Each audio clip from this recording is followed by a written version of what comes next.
네, 이렇게 박근혜 전 대통령에 대한 대법원이 징역 20년형을 확정하면서 사면론에 다시 불이 붙고 있습니다. 네, 한편 국민의힘과 안철수 대표 간 서울시장 후보 야권 단일화 신경전은 거친 논쟁으로 번지고 있는데요.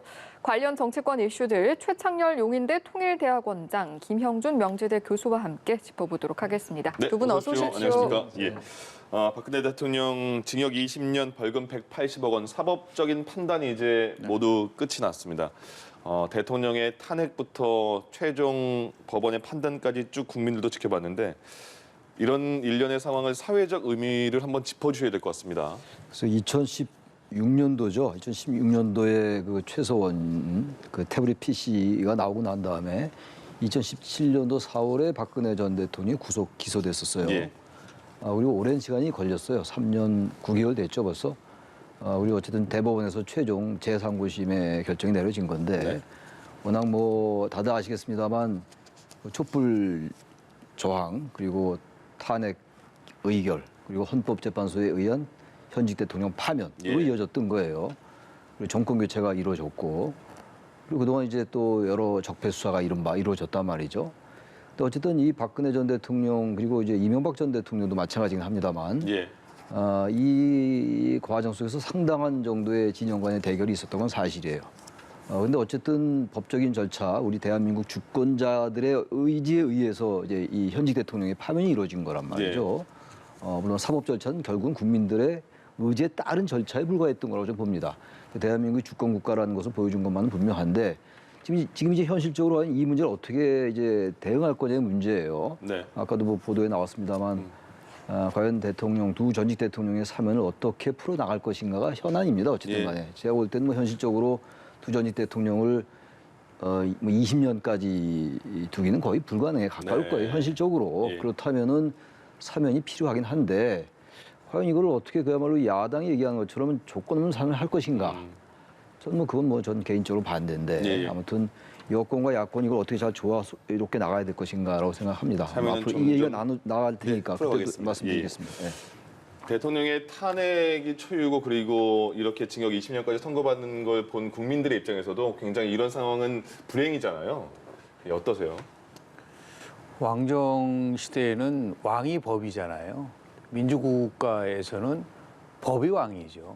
그러니까 다시 얘기해서 법치가 근간이 돼야 되는 부분인 것인데 지금 사면론 얘기를 하면서 정치 보복이냐 아니냐라는 문제 그리고 더 나가서 대통령이 전직 대통령이 한 4년 이상 정도 수감하는 것에 대해서 너무 과하지 않냐 이런 부분들을 얘기를 하고 있지만 법 앞에 모든 사람은 평등한 겁니다. 예. 다시 얘기해서 헌법 제11조를 보면은 모든 국민은 법 앞에 평등하다. 우리는 이제 사면론을 얘기를 하기 전에 이런 참담한 결과가 나온 것은 결국은 권력을 갖고 있는 사람이 권력을 남용을 했고 권력을 사유화했고 지금도 보면은 대법원 판결의 핵심이라는 것은 뇌물, 국고 손실, 직권 남용이잖아요. 예.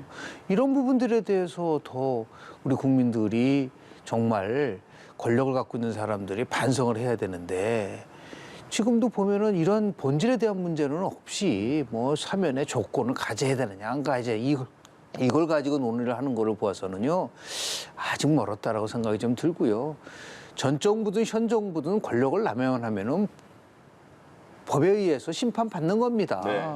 그런데 결국은 대통령한테 고유 권한으로 사면을 주는 얘기는 이거는 법적인 문제가 아니고 아주 고도의 정책 판단에 의해서 하는 거기 때문에 민주당이나 야당이나 이거는 결국은 대통령이 결정할 부분이기 때문에 대통령이 뭐 국민적 여러 가지 고려를 하겠죠. 그러고 나서 결정하는 것에 대해서 우리가 지켜봐야 될 뿐이지 이걸 가지고 저는 논쟁을 벌인다는 것보다는 오히려 왜 이런 참담한 결과가 나왔느냐에 대해서 훨씬 더 우리가 깊이 반성을 해야 되지 않을까 생각을 합니다. 예. 네. 각 당 차원에서도 입장을 밝혔는데 일단 민주당에서는 박 전 대통령의 사과를 촉구를 했고 국민의힘에서는 불행한 역사가 반복이 되지 않아야 한다 이런 입장을 밝혔습니다.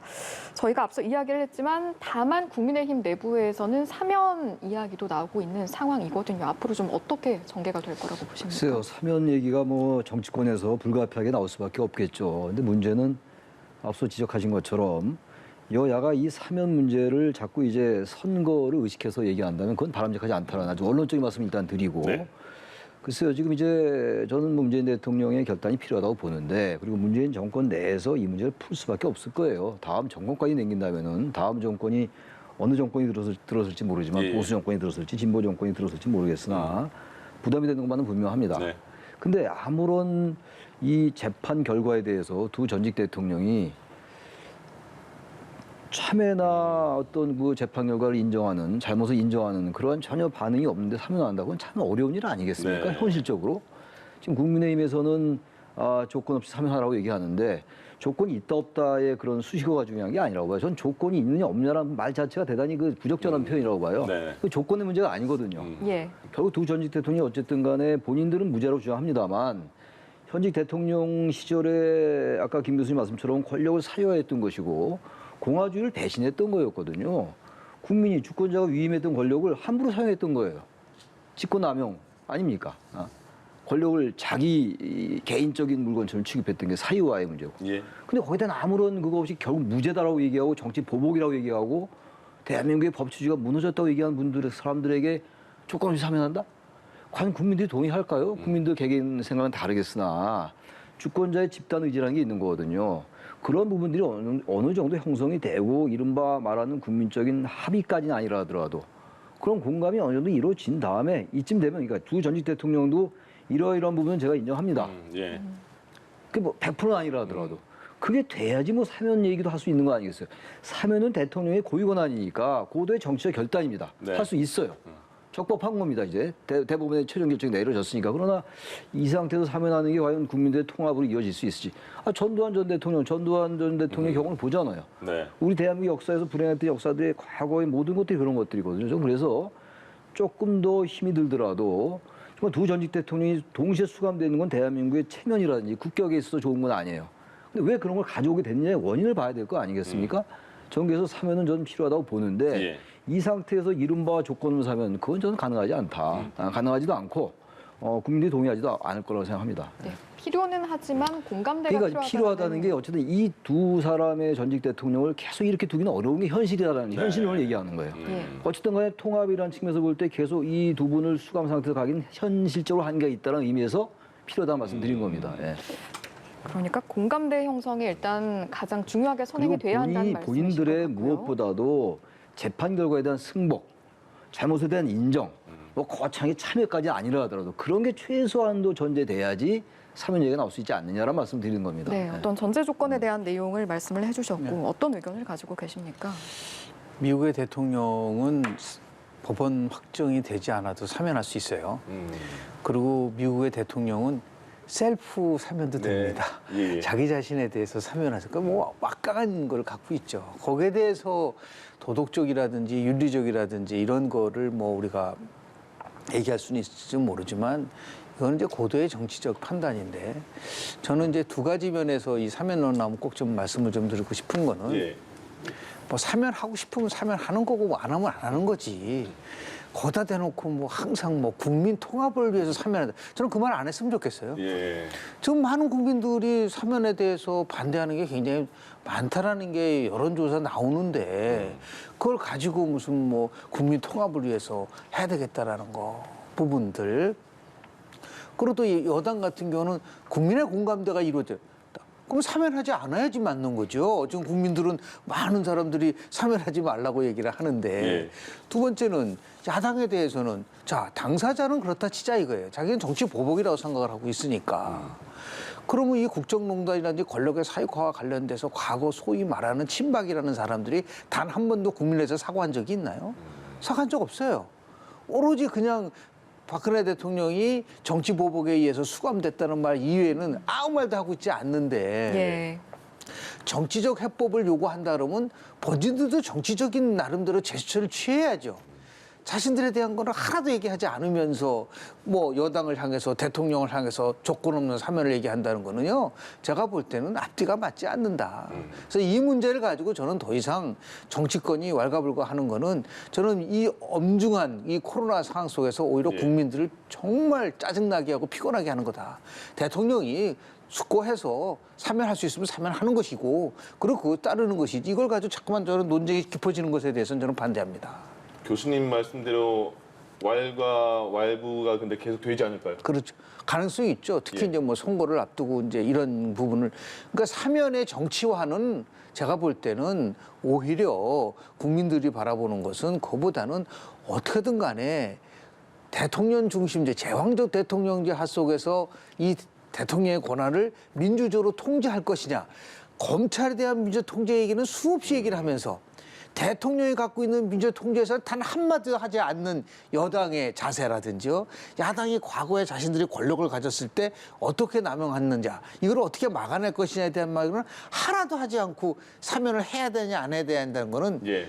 삼류 정치입니다. 한마디로 얘기해서 좀 여야 모두가 좀 반성을 좀 해야 될 필요가 있지 않나 생각을 합니다. 알겠습니다. 사면론이 이낙연 대표가 올해 그 새해 초에 먼저 꺼냈잖아요. 근데 그때보다는 입장이 조금 그 당의 입장을 좀 그 포함시킨 것 같은 게 국민 공감대와 당사자의 반성이 중요하다고 한 당의 입장을 존중한다 이렇게 표현을 했거든요. 사면론이 그래도 이낙연 대표의 입에서 다시 또 이렇게 처음에 생각했던 그 뜻대로 다시 나올 가능성도 있을까요? 그 이낙연 대표가 처음에 얘기할 때는 그런 이른바 뭐 사과, 반성 이런 얘기는 없었죠. 네네. 통합, 사면 이런 이제 키워드였단 예. 말이죠. 근데 이제 당내에서 민주당도 그렇고 아까 뭐 지금 얘기를 나누고 있는 것처럼 그게 쉽지 않거든요. 예. 조건 없이 사면한다는 거 거의 좀 불가능할 거예요. 현실적으로.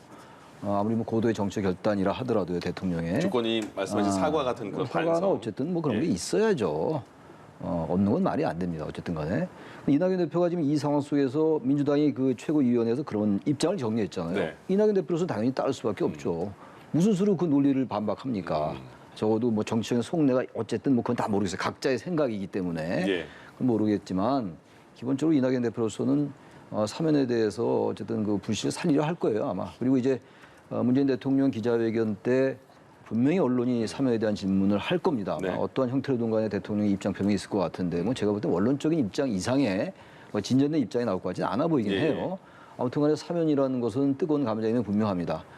여당이 계속 특히 야당이 여당보다 야당이 아마 사면을 꺼낼 공산이 커요. 그러니까 보수 지지층들의 지지를 더 확고히 하기 위해서 자꾸만 사면론을 꺼낼 가능성이 있어요. 예. 그게 이제 앞서 말씀하신 정치적인 측면인데 적어도 사면을 정치 집단들의 속성이라 하더라도 특히 야당이 이 사면론을 자꾸 보수층의 지지를 유발하려 하는 그런 쪽으로 가는 건 바람직하지 않다고 봐요. 오히려 그렇게 되면 오히려 사면에 또 부정적인 영향을 갈 수가 있어요. 사면을 예. 하고 싶어도 못할 수가 있기 때문에 일단 정치적으로 이용하지 말라는 그런 원론적인 당부를 드리는 것이고 이낙연 대표로서는 어쨌든 이 사면론을 가지고 본인의 여러 가지 대선 행보에 있어서도 또 이른바 통합 행보, 중도층을 끌어들이는 이런 생각 할 수 있겠죠. 예. 뭐 정치인으로서 저는 할 수 있다고 봅니다만 아무튼 간에 원론적인 얘기입니다만 사면을 여야 정치인 모두 말이죠. 정치적으로 이용하려 한다면 오히려 역풍을 맞을 수 있다 이렇게 예. 생각합니다. 사면에 대해서 뭐 대통령의 결단을 촉구한다 이런 그 야당의 입장도 많이 요구가 있잖아요. 근데 뭐 조만간 대통령 신년 기자회견을 한다면 말씀하신 것처럼 기자들이 분명히 질문을 할 텐데 대통령이 거기에 대해서 무슨 원론적인 대답이라도 한 이후에는 그러면 사면론이 어느 정도 뭐 정리가 될 수 있을까요? 대통령의 신년사라든지 신년 기자회견을 많은 분들이 관심 있게 지켜보는 이유가 여러 가지도 있지만 네. 국정 운영의 방향성을 얘기하는 거잖아요. 네. 올해가 이제 5년 차인데 대통령은 큰 틀 속에서 보면 좀 정책 기조를 변화시키고 국정 운영의 방향을 좀 바꾸고 하는 그런 것들이 표출되고 있지 않습니까? 예, 예. 특히 이제 키워드로 나오고 있는 말을 들어서 포용이라든지 아니면은 더 나가서 통합이라든지 이런 얘기를 했다고 하신다면 거기에 걸맞는 행위가 나와야 된다는 거죠. 아니 뭐 말로는 통합 얘기하고 뭐 포용 얘기하고 있는데 사면 얘기 나올 때는 뭐 침묵한다. 저는 이거 참 동의하기 좀 어렵다고 좀 봅니다. 예. 그런 의미에서 봤을 때 다소 많은 국민들이 나름대로 사면에 대해서 반대한다 하더라도 고뇌에 찬 결단이고 그리고 더 중요한 거는 왜 우리가 대법원 판단까지 기다리는 이유는 뭡니까? 결국은 전 정권에서 권력이 남용됐고 잘못됐다는 것이 최종적으로 판단된 거잖아요. 네.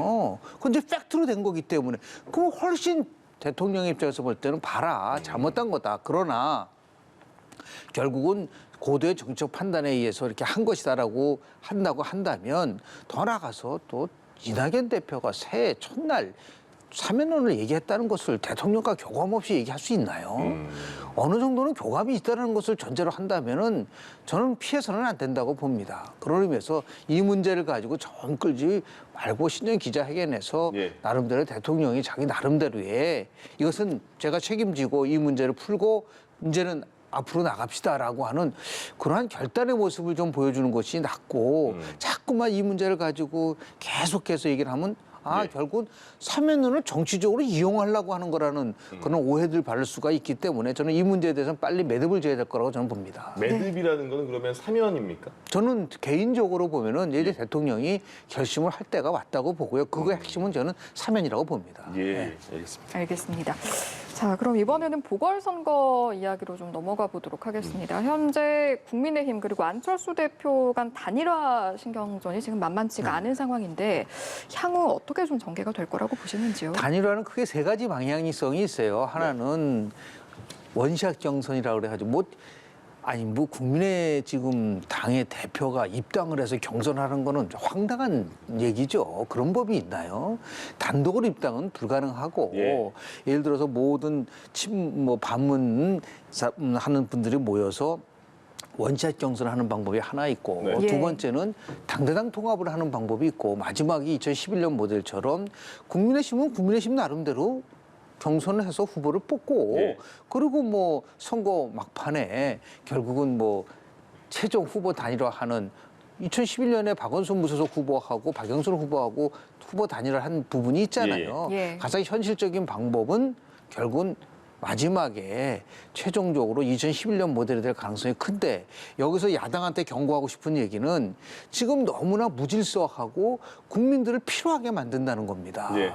다시 얘기해서 조금 뭐 야당이 뭐 후보에 다음 선거에서 앞선다고 하니까 마치 당선이 된 것처럼 그런 오히려 보면은 지금 서울시장과 관련해서 오만한 행태를 보이고 있는 거다. 국민들은 그걸 원하고 있는 게 아니에요. 예. 자신들이 질서 있게 뭐 국민의힘은 국민의힘 나름대로 열심히 경선해서 사람을 뽑고 그리고 필요하면 후보 단일화 하는 거고 안 되면은 정 안 되면 3자 대결 구도로 가는 것인데 예. 이걸 자꾸만 정치 공학적인 측면에서 접근하다 보니까 이거 분명히 역풍 불 수도 있는 것이고요. 네. 저는 그런 의미에서 김무성 전 대표가 얘기하는 이번 후보 단일화의 키는 누가 주고 있는 거냐면 국민의힘이 주고 있는 게 아니에요.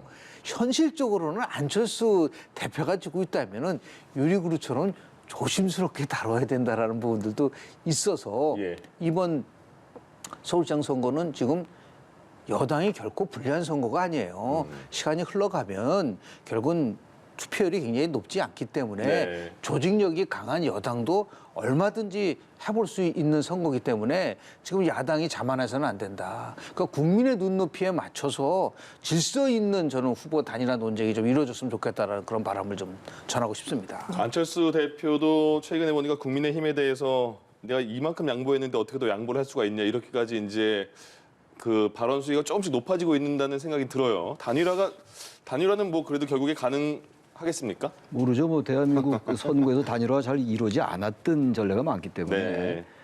국민의힘이 일단 기득권을 내려놔야 돼요. 지금 자꾸 이제 국민의힘은 104석이고 안철수 대표는 3석이다. 국민의당은. 이런 식의 기계적인 어떤 균형으로 이 사안을 접근한다면 절대 단일화하지 못할 거예요. 예. 일단 현실적으로 안철수 대표의 여러 가지 단점을 지적합니다만 국민의힘에서 지지율이 높게 나오고 있잖아요. 그 현실적인 이 존재를 무시하면 안 되죠. 근데 네. 너무 모르겠어요. 전략적으로 이제 김종인 비대위원장의 말처럼 3월에 가서 극적으로 마지막에 단일화 시켜서 극적인 효과를 노리려 하는지 모르겠습니다만 예. 단일화가 처음엔 국민들 주목을 끌다가 계속 이런 식의 기계적인 단일화, 우리가 선거 승리만을 위한 선거공학적인 단일화, 어떤 가치의 공유라든지 정책의 단일화 이런 것들은 거의 논의가 되고 있지 않잖아요. 네네. 아직까지는. 시간은 좀 있다 하더라도. 예. 그럼 국민들이 볼 땐 저 단일화는 이게 선거 때마다 단일화 얘기가 나오니까. 근데 단일화는 사실 연합정치라든지 이런 선거 연대라는 측면에서 볼 때 어쩔 수 없어요. 예. 이걸 우리가 뭐 비판하기는 어려운데 단일화도 단일화 나름이에요. 근데 지금 얘기는 서로 비판하기 시작하고 이렇게 되면 단일화가 결렬될 수 있거든요. 저는 뭐 개인적으로 1995년도 제1회 지방선거 때 조순 당시 민주당 후보가 이겼어요. 네네. 박찬주 후보가 무소속이었고 정원시 후보가 민주자유당 후보였는데 예. 3자 구도에서 이겼습니다만 이번엔 만약에 야권의 단일화가 되지 않으면 저는 여권이 이길 것 같아요. 제가 볼 땐. 그땐 김대중 DJ 총재가 95년도 7월에 새정치국민회의를 창당했고 예. 그때 제1회 지방선거는 1995년도 6월이었습니다. 창당이 한 달 전이었습니다만 나름대로 DJ 영향이 있었어요. 지금 그렇지 않거든요. 네. 저는 그래서 그때와 단순 비교하기는 어렵다고 보기 때문에 단일화하지 않으면 어렵다 야권이. 근데 단일화 과정 이런 식으로 갖고 간다면 전 이 단일화는 상당히 의미 없는 단일화입니다. 그래서 이 단일화를 많이 이루려면은 국민의힘이 좀 기득권을 내려놓고 예. 앞서 김 교수님 얘기처럼 원샷 경선을 하든지 아니면 빨리 순차적으로 경선해서 나경원, 오세훈이 됐든 빨리 그 두 분이 뭐 두 사람이 해서 뽑고 다시 하든가 이렇게 해 나가야 되지. 뭐 네. 104석 대 3석이니까 입당이라. 아니 국민의힘 당의 대표가 어떻게 혼자 입당합니까? 그 어떻게 당대당 통합도 지금 쉽지 않은 거예요. 예. 아니 이 상황에서 당대당 통합이야말로 선거공학적인 단일화 통합이 되죠. 네. 통합이 아무런 의미가 없는 거예요. 통합이 되려면 두 당이 어떤 지향하는 이념이나 가치나 정책이 같을 때 합당 통합하는 건데 그건 아니잖아요. 예. 오히려 그게 훨씬 더 국민들로 하여금 오로지 기계적인 단일화구나 공학이구나 이렇게 인식을 줄 수 있기 때문에 당대당 통합이라든지 입당 후 단일화다? 이거는 전 단일화하지 말자는 얘기나 마찬가지라고 본다. 저는 네. 이래서 국민의힘이 제1야당으로서의 기득권을 과감히 내려놓고 안 대표도 보다 겸허하게 가고 이런 다음에 단일화가 될 수 있는 것이지 전 이 상태로 그대로 간다 단일화 좀 쉽지 않을 것 같아요. 알겠습니다. 단일화 이야기를 지금 저희가 하고 있는데 야권의 단일화가 잘 안 되면 민주당이 승기를 잡을 가능성이 높다고 하지 않으셨습니까? 네. 이 같은 양상, 그 단일화를 두는 신경전 양상이 민주당으로서는 또 나쁘게 작용할 것 같지는 아니, 않긴 민주당으로서야 하거든요. 어쨌든 상대방 진영이 상대방 당이 자꾸 뭔가 통합되지 않고 단일화가 결렬되는 것 같으면 당연히 좋죠. 그건 뭐 당연한 것이고. 예. 민주당이 아직 이제 박영선 장관의 출마가 아직 결정되지 않았고 오늘 또 보도 보니까 김동연 전 경제부총리 얘기도 나오고 있더라고요. 네네. 그러니까 아직 이제 여당 내에서는 이 단일화, 이 야당의 단일화 말고 뭔가 아직 이제 주목을 못 받고 있는데 일단 후보가 결정될 거 아니에요. 여당의 전 경쟁력이 만만치가 않거든요. 예. 지금 아까 말씀처럼 야당이 지금 처음에 좀 앞서 나가는 것 같은데 그 단일화 안철수 대표 지지율이 높게 나와서 그러는데 선거가 그렇게 만만하게 진행되는 게 아니에요. 예. 이쪽에 이제 여권의 진영이 정비된다면은 이게 만약에 단일화 안 되면요. 이건 게임 대단히 어려워지는 것이고 야권에게. 예. 설령 단일화가 된다 하더라도 만만치 않은 게임이에요. 지금 이게. 단지 이제 이번 선거가 박원순 전 시장의 어떤 그 성추행 때문에 나온 선거이기 때문에 불리할 네. 수 있지 모르지만 꼭 그 국민들 유권자들 막상 선거 국면에 다가가면 그것이 그게 큰 영향을 안 줄 수가 있거든요. 예. 네. 지금 야권은 거의 10명 정도가 후보가 나와서 굉장히 부쩍부쩍하고 있잖아요. 근데 여권은 지금 우상호 의원 혼자 나와서 아직까지는 뭐 정책 얘기도 하고 막 그러는데 박영선 장관은 1월 달에 결정하겠다. 지금 이렇게 여권에서 민주당 쪽에서 그 후보들이 이렇게 늦게 나오는 그런 과정은 어느 정도 뭐 전략이 있는 걸까요? 여러 가지 의미가 있을 수가 있는데요. 예. 지금 제일 큰 문제는 저는 어떻게 보냐면 민주당의 경선 후보의 룰이 권리당원 50%와 일반 국민 50%로 돼 있어요. 네네. 근데 그게 참 저는 외부가 들어오기가 참 어려울 뿐만 아니라 또는 비문 인사라고 하는 분들이 경쟁하기가 굉장히 껄끄러운 구조인 거예요. 예. 지난 뭐 당 대표 선거라든지 최고위원 선거 보세요. 결국은 강성 친문 당원들이 모든 것을 좌지우지하는 구조이기 때문에 네. 섣불리 친문이 아닌 사람이 선언하기가 지금 어려운 상황인 거죠. 저는 그렇게 봅니다. 예, 예. 그러니까 박영선 장관 입장에서 봤을 때도 지금 뭐 우리 언론 보도를 통해서 확인된 거는 임명서 쪽 비서실장은 공개적으로 나는 우상호 의원을 지지한다고 얘기를 하면은 네네. 현재 여권의 가장 핵심적인 지지가 386 그룹 아닌가요? 그리고 의원들도 거의 50대, 60대의 의원들이 대폭 차지하고 있는 이 상황 속에서 박영선 장관은 고민을 할 수밖에 없는 부분이 있을 거라고 저는 예. 보는데 그게 아마 가장 큰 원인이고 뭐 박 장관은 뭐 이제 지금 중소 기업부와 관련돼서 지금 여러 가지 정책적 상황이기 때문에 뭐 자고 고민하는 부분들도 있을 수는 있겠으나 네. 분명히 말씀을 좀 드리면 지금 여당이 굉장히 위축된 것처럼 보이지만 예. 말이죠. 2016년도 총선, 2017년도 대통령 선거, 2018년도 지방선거, 2020년 총선 네 번의 선거에서 여당이 이겼는데 지금 야당이 반드시 그 염두에 둘 부분은 뭐냐면요. 2018년도 지방선거 25개 서울시 구청장 중에서 24곳을 지금 민주당이 가져갔어요. 네네. 그리고 광역의회 110석 중에서 102석을 지금 민주당이 가져갔어요. 그 말은 뭐냐면 기본적인 조직표는 훨씬 강하다는 거를 의미하는 겁니다. 그리고 실질적으로 보면 비대면 선거가 될 가능성이 높기 때문에 지금 투표율도 지난 2011년도 10월 26일 날도 50%가 안 됐습니다. 그 2011년도 4월 달에 당시 강원도지사 재보궐선거도 있었었는데 예. 그때도 47%밖에 안 돼요.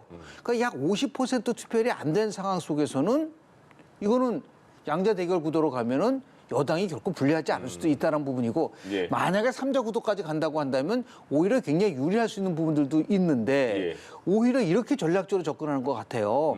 만약에 박영선 장관이 나오지 않고 지금 뭐 언론에서 나오는 김동연 전 부총리가 나오면은 아 이거는 후보 단일화가 안 될 수도 있구나. 뭐 국민의힘 입장에서 봤을 때 우리가 단독으로 나가도 얼마든지 이길 수 있는 거 아니야. 이렇게 되면은 뭐 보이지 않게 여권의 입장에서 봤을 때는 의도한 3자 구도를 통해서 승리할 수도 있다라고 하는 그런 전략적 차원에서 이게 나온 게 아니냐라고 생각할 정도로 예. 지금 아직 선거가 한 3개월 정도 남아있기 때문에 굉장히 많은 변수가 있을 수는 있겠지만 가장 중요한 것은 이번 선거는 또 반대로 1년짜리를 뽑는 거예요. 네.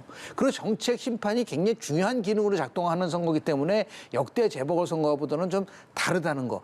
여야 모두가 각자 전부 다 아킬레스건이 있습니다. 이것을 제대로 해소할 수 있기 위해서는 여야 모두 자신들의 최악인 상태에 대비해서 선거 전략을 짜는 지혜가 절대적으로 필요한 상황이 아닌가 생각을 좀 합니다. 네, 오늘은 여기까지 들어야겠습니다. 지금까지 최창렬 용인대 통일대학원장, 김형준 명지대 교수 두 분과 함께했습니다. 고맙습니다. 고맙습니다. 감사합니다.